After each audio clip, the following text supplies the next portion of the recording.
Now I say, do you like the government? And say yes. Yes. Oh, you need this. Okay. So just ask a question, no matter what they say. Hey, do you live here in town? Yeah, I do. Oh, great. You'll need this. Everybody will take one. Well, what I do 90% is like, let's say, an Obama deception. Hey, this is a really wild film about Obama. You ought to check it out. Right. Or hey, somebody. Do you like Obama? Do you like Obama? No. Oh, you'll need this. You'll like this. This is a great DVD. You'll like this. Oh, you like Obama? Oh, here, you'll like this. You'll like this DVD. So whatever they say, yes or no, it doesn't. Well, I've told listeners, and of course, you're a more professional salesman than I am. I just, do it innately. But I've always found if you're confident and happy, people will then take the info. But other folks are like, I've got this for you. Well, there's an old saying that says, if you don't seem interested, how are they going to be? So, I mean, if you're not excited about what you're doing, how are they ever going to get excited about what you're doing? So, yeah, enthusiasm is the key. You got to go with zeal, but not with no knowledge. You got to have wisdom to go with that zeal. You got too much zeal and no wisdom, you're going to scare people off. You're going to scare all the fish away. But when you go fishing, you got to be quiet, you got to be stealthy, and you got to use the right bait. So bait your hook with certain questions that are leading, okay? Well, it doesn't matter if they say yes or no. Hey, do you love our government? Hey, do you like taxes? Hey, do you like green? Hey, are you married? Whatever question. It doesn't matter what they say. If they say yes or no, say, hey, well, you'll like this, or hey, you'll need this. The key is sowing those seeds. Once again, they won't all take root. They all won't bear fruit. But the bottom line is you just keep being... You get the seeds in the ground, it's going to happen. Let's take some more calls. Catalina in Michigan, you're on the air with Darrel Rundus. Go ahead, Catalina. Hello. Hi, Catalina. Hi, Alex. How are you? Good. I'm good. I'm excited. Well, you know what? I wanted to tell you, my husband was driving through Detroit. He was doing a job, and he called me up immediately. He goes, Catalina, you wouldn't believe what I just saw. And I'm like, what? He says, an Obama gas station. And it was in Wyoming in Plymouth Road. And he said they had Obama hats out there and T-shirts, and they're selling all Obama. Yeah, they've started stuff. Obama restaurants in New York. Obama. Are you serious? It scared the hell out of me. I'm like, what the heck's going on here? But, I wanted to tell you, I am sowing the seeds. I belong to several business networks. I'm giving out DVDs.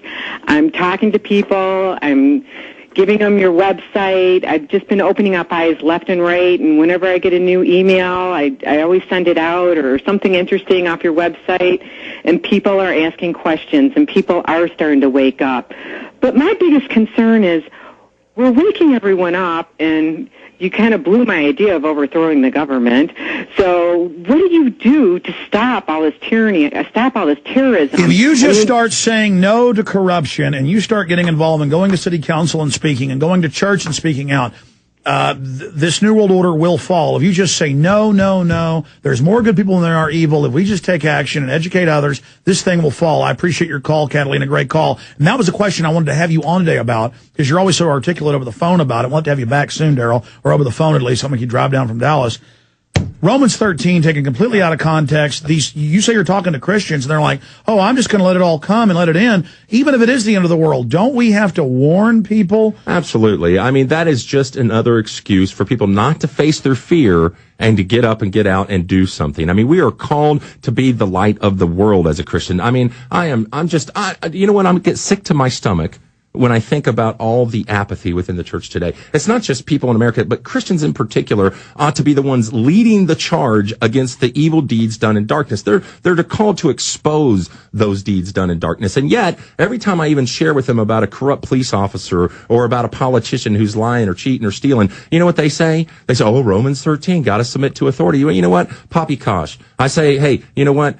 To what authority Jesus was submitting to when he stood up to the Pharisees and the Sadducees and called them sons of hell and brood of vipers and hypocrites. To what authority were Paul and all the other apostles or all the other early Christians thrown to the lions because they wouldn't submit to the tyranny and the authority of the people that were above them? No, if you continue to read Romans 13, what you come to realize is, one, it says, look, if you owe respect, give respect.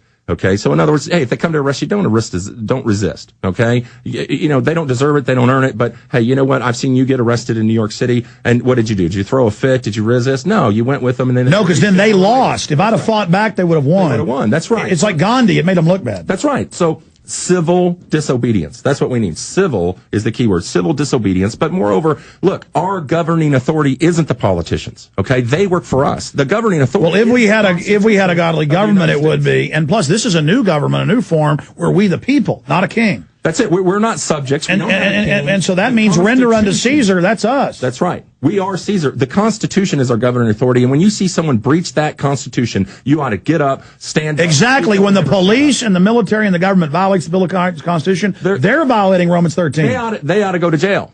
We ought to hold them accountable. I mean, I'm like with Ron Paul or Chuck Norris, man. I'd like to line up all those people and get with Ron Paul and say, which one of these guys is the crooks? And we'll just throw them in the heat pile. And if they don't want to go, we'll let Chuck put them in a sleeper hold until they just, and then Rundus will come in and carry them and throw them on the heat pile. They're all a bunch of crooks and they need to go.